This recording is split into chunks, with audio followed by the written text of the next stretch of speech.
प्रधानमंत्री नरेंद्र मोदी ने फरीदाबाद में प्रदेश की जनता को एक बड़ी सौगात दी। पीएम मोदी ने 2600 बेड के अमृता अस्पताल का उद्घाटन किया। माता अमृतानंदमयी मठ द्वारा संचालित सुपर स्पेशलिटी अस्पताल 2600 बिस्तरों से लैस होगा। करीब 1.25 करोड़ की अनुमानित लागत से इस अस्पताल का निर्माण किया जा रहा है। फरीदाबाद में अमृत अस्पताल के उद्घाटन कार्यक्रम के दौरान पीएम मोदी ने मां अमृतानंदमयी को प्रणाम किया और उनसे आशीर्वाद भी लिया।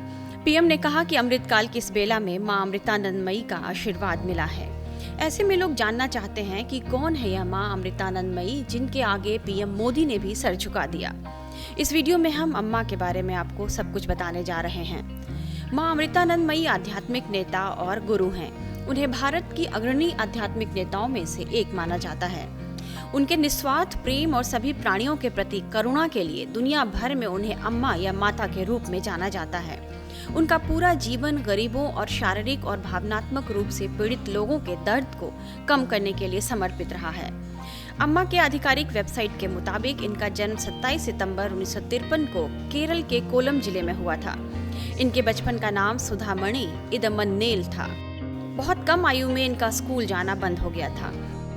जब वे 9 साल की थीं, तब उनकी मां बीमार हो गईं और माता अमृतानंदमयी को घर के कामों और अपने 7 भाई बहनों की देखभाल के लिए स्कूल छोड़ना पड़ा। जब वे अपने गायों के लिए पड़ोसियों से भोजन इकट्ठा करने जाती, तब उन्हें अपने समुदाय की गरीबी और पीड़ा का एहसास हुआ।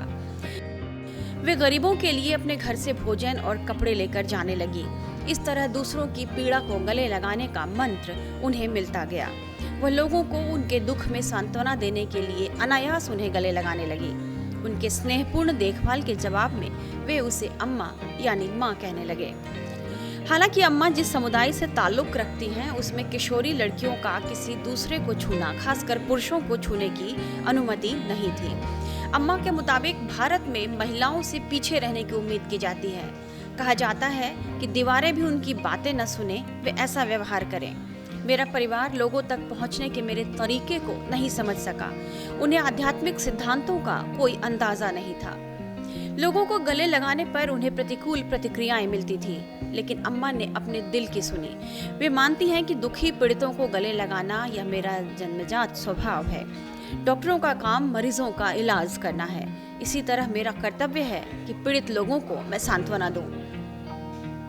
अब अम्मा ने अपना जीवन दूसरों की सेवा और सभी प्राणियों के लिए करुणामय देखभाल में बिताने के लिए आगे बढ़ाने का फैसला किया।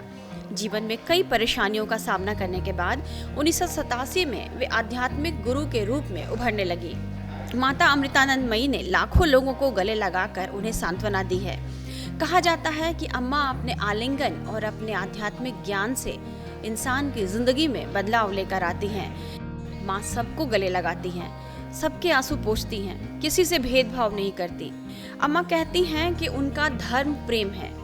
उन्होंने कभी किसी को अपना धर्म बदलने के लिए नहीं कहा, बल्कि अपने स्वयं के विश्वास के आवश्यक सिद्धांतों पर विचार करने और उसके अनुसार जीने की कोशिश करने के लिए कहा। केरल के तट पर मछली पकड़ने के एक छोटे से गांव परिया कदावू में अमृतपुरी आश्रम है, जिसे माता आनंदमयी मठ भी कहा जाता है। लगभग 3000 निवासियों के साथ अमृतापुरी आज एक तेजी से बढ़ता हुआ छोटा सा शहर है। यहाँ आने वाले हर किसी का स्वागत किया जाता है। अम्मा की लोकप्रियता भारत ही नहीं बल्कि दुनिया भर में है। दुनिया भर के लोग उनके आध्यात्मिक ज्ञान के मुरीद हैं और उनके अनुयायी America, Australia, Brazil, Canada, Dubai, Finland, France, Germany, Japan, Kenya, Kuwait, Malaysia, Mauritius, Singapore, Spain, Sri Lanka, Sweden और स्विट्जरलैंड में फैले हुए हैं। अम्मा आमतौर पर भारत के बाहर यात्रा करती हैं। उनके धर्मार्थ संगठन का अंतर्राष्ट्रीय नेटवर्क है जो करीब 40 देशों में सक्रिय है। उनका संगठन सार्वजनिक स्वास्थ्य, आपदा प्रबंधन, भूख मिटाने, पर्यावरण की रक्षा, महिलाओं और बच्चों की सुरक्षा और महिलाओं के सशक्तिकरण के लिए काम करता है। रिपोर्ट्स के मुताबिक वे गरीबों के लिए शिक्षा, स्वास्थ्य और रोजगार के क्षेत्र में लगातार काम कर रही हैं। टाइम्स नाउ नवभारत डिजिटल की रिपोर्ट।